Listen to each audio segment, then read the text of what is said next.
Everyone, today our revision chapter number 12 of macroeconomics, price determination of under the perfect competition. मतलब कि पूर्ण मुकाबला के अंदर कि हम जो कीमत निर्धारण करते हैं, जो पूर्ण मुकाबला की मार्केट सिचुएशन होती है उसमें जो हम कीमत निर्धारण करते हैं वो किस प्रकार करते हैं वो इस चैप्टर में पढ़ेंगे। इस चैप्टर में हम ये 4 टॉपिक पढ़ेंगे: introduction, equilibrium price, price determination under the perfect competition और इसके इफेक्ट क्या होते हैं इक्विलिब्रियम प्राइस के। फर्स्ट ऑफ ऑल इंट्रोडक्शन में क्या है। इंट्रोडक्शन में हमें परफेक्ट कंपटीशन जो हमने प्रीवियस चैप्टर 11th में पढ़ा था वो क्या होता है ये बताया गया है कि इसमें ये क्या बताते हैं कि परफेक्ट कंपटीशन में हमने मार्केट सिचुएशन में ये पढ़ा था कि उसमें नंबर ऑफ जो बायर और सेलर्स दोनों बहुत सारे होते हैं और उसका जो प्रोडक्ट होता है वो होमोजीनियस होता है, समरूप होता है और उसका जो कीमत होती है, उसकी जो कीमत होती है उस प्रोडक्ट की वो इंडस्ट्रीज के द्वारा ही तय की जाती है उसकी डिमांड और सप्लाई के फोर्सेस के अकॉर्डिंग। ठीक है, the price of product determine the industries with the help of the demand and supply forces. और जो परफेक्ट कंपटीशन के जो फर्म्स होती हैं वो उसकी मैन्युफैक्चरिंग की जो मैन्युफैक्चरिंग की जाती है प्रोडक्शन में, उसका मेन ऑब्जेक्टिव एक ही होता है, that is a maximize profit करना। ठीक है, अपने प्रॉफिट को ज़्यादा से ज़्यादा बढ़ाना। ठीक है, उसी के बेसिस पे क्या होता है कि इंडस्ट्री जो होती है होमोजीनियस गुड्स का क्या करती है, प्राइस बनाती है, प्राइस मेक करती है। जब वो प्राइस बना देती है तो फर्म्स जो होती है उस प्राइस को टेक करती हैं और उसी प्राइस को मार्केट में अप्लाई करती है। उसके बाद वो प्राइस को अब कम या ज़्यादा नहीं कर सकती। जो प्राइस इंडस्ट्री ने बना दिया वो प्राइस फर्म को अपनाना ही पड़ता है। इसलिए प्राइस टेकर है, नोट अ मेकर, और इंडस्ट्री मेकर है, नोट अ टेकर, क्योंकि इंडस्ट्री तो मैन्युफैक्चरिंग कर रही है। ठीक है, विद द हेल्प ऑफ, ठीक है, उसके बाद है sell it product the given, but जो उसने प्राइस बना दी उसी पर ही वो सेल करती है। ठीक है, which are determined by the industries with the help of the demand and supply forces. यहाँ पर हमारे पास प्रीवियस 11 चैप्टर के अकॉर्डिंग परफेक्ट कॉम्पिटिशन के बारे में ही बताया गया, पूर्ण मुकाबले के बारे में। अभी इक्विलिब्रियम प्राइस क्या होता है, सबसे बड़ी बात ये है। इक्विलिब्रियम प्राइस ये वो वाला प्राइस होता है, मैं आपको पहले क्लियर करना चाहती हूँ, वो वाला प्राइस होता है जो जिस प्राइस पे जो मार्केट सप्लाइड होती है, जो मार्केट में सप्लाई हो रही है और जो मार्केट में डिमांड हो रही है, वो दोनों का जो क्वांटिटी है उस प्राइस पे इक्वल हो जाए। जितना क्वांटिटी सप्लाई हो रही है और जितनी क्वांटिटी डिमांड हो रही है और एक प्राइस पे जाकर इक्वल हो जाए, उसको बोलते हैं इक्विलिब्रियम प्राइस। वो मैं आपको डिटेल में टेबल में भी बताऊंगी। ठीक है, यहाँ पर हम पढ़ेंगे the equilibrium price under the perfect competition refer to that price in which the quantity demanded of product, जो प्रोडक्ट की क्वांटिटी डिमांड की जा रही है, is exactly equal to the quantity supplied. वो दोनों ही इक्वल हो जाए उस प्राइस पे आकर। ठीक है, उसको बोलते हैं इक्विलिब्रियम प्राइस, मतलब कि पंजाबी में बोलते हैं संतुलन कीमत। ठीक है, equilibrium price is determined at the point where the market demand for product is equal to market supply of the product.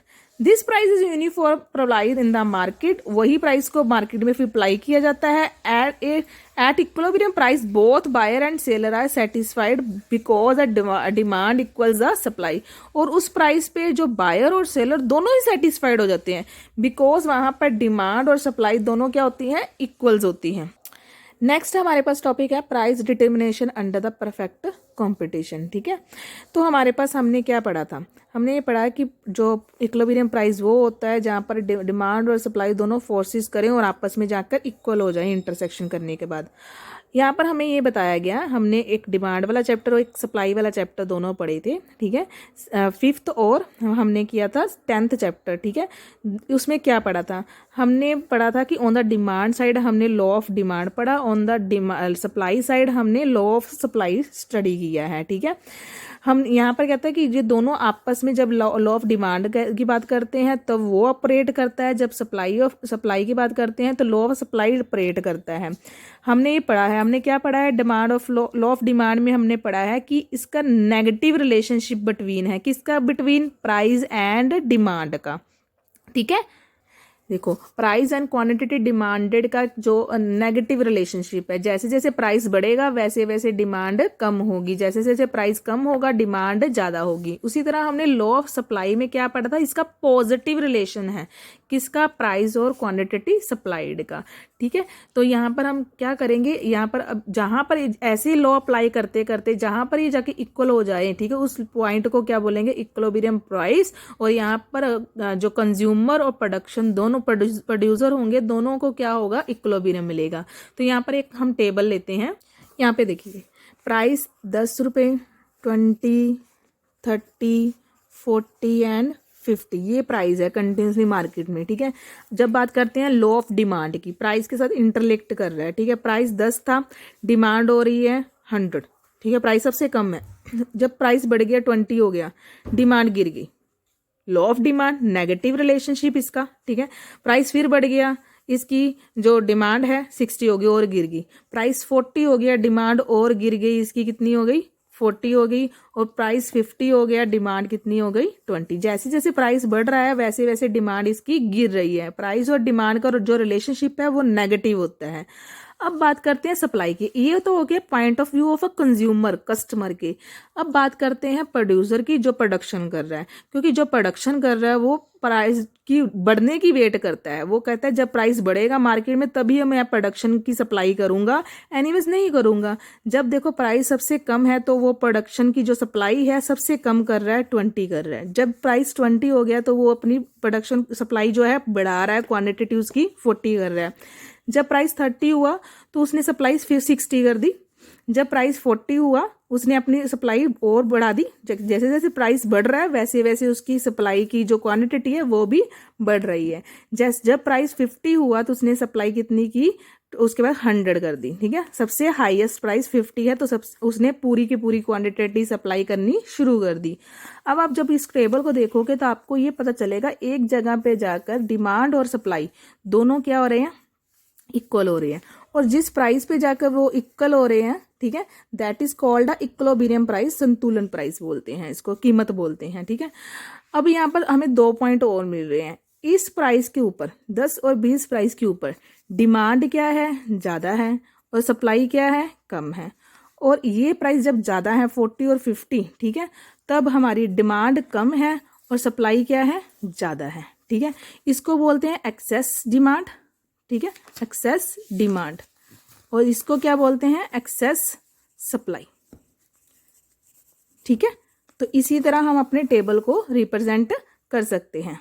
C like this, मैंने ऐसे ही आपको बताया। ठीक है, यहाँ पर हमारे पास ये 3 कंडीशन बन गई, तो इसी को ही हम यहाँ पर एक्सप्लेन कर सकते हैं। यहाँ पर हम एक स्टार्टिंग पॉइंट ले सकते हैं, एक बीच वाला और एक लास्ट वाला पॉइंट। ठीक है, और यहाँ पर हमारे पास एक्सेस डिमांड है, यहाँ पर हमारे पास एक्सेस सप्लाई है, यहाँ पर हमें इक्विलिब्रियम प्राइस मिल गया। जब डिमांड एंड सप्लाई दोनों इक्वल हो गए तो प्रोड्यूसर और कस्टमर को दोनों को सेटिस्फेक्शन मिल गई, बायर और सेलर को बोल सकते हो। ठीक है, दोनों को सेटिस्फेक्शन मिल गई, और वो प्राइस कौन सा है, 30 पे मार्केट क्या है, पूरी क्या है, इक्विलिब्रियम में है, और ये परफेक्ट कॉम्पिटिशन का प्राइस निर्धारण हो गया यहाँ पे। ठीक है, तो यहाँ पर हमारे पास एक डायग्राम है, मैं डायग्राम को भी आपको एक्सप्लेन करूंगी। हमने लॉ ऑफ डिमांड में पढ़ा था कि जो डिमांड और प्राइस का जो रिलेशनशिप होता है वो नेगेटिव होता है। जो डी कर्व होती है ऊपर से नीचे आती है, ये हमने पढ़ा था डी। यहाँ पर हमारी क्वांटिटी की कर्व है, यहाँ पर हमारे पास प्राइस की है। ठीक है, लाइन।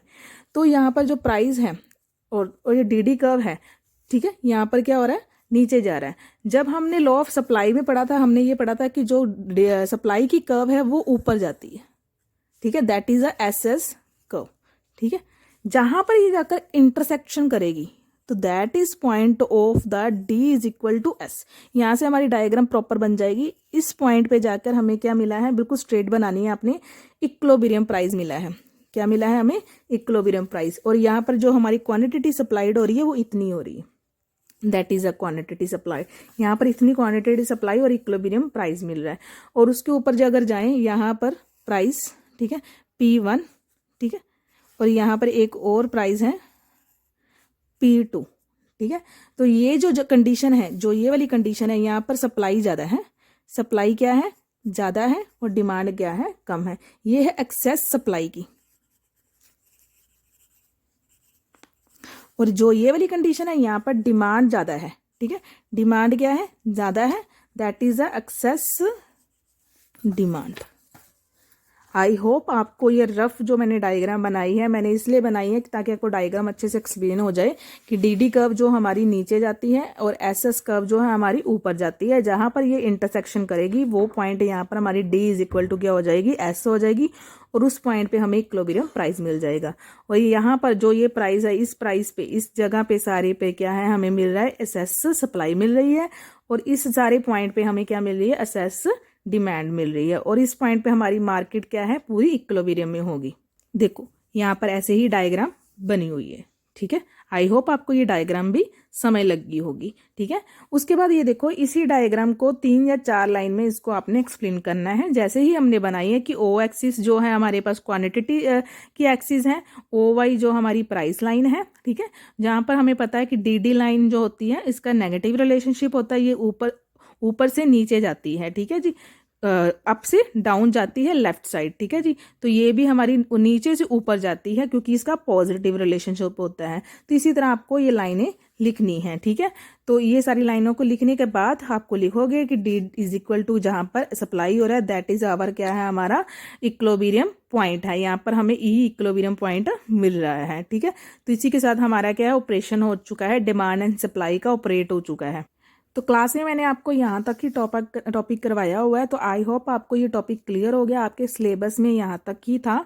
तो आपको इसकी अच्छे से रिवीजन करनी है for a final assessments. Thank you and have a nice day.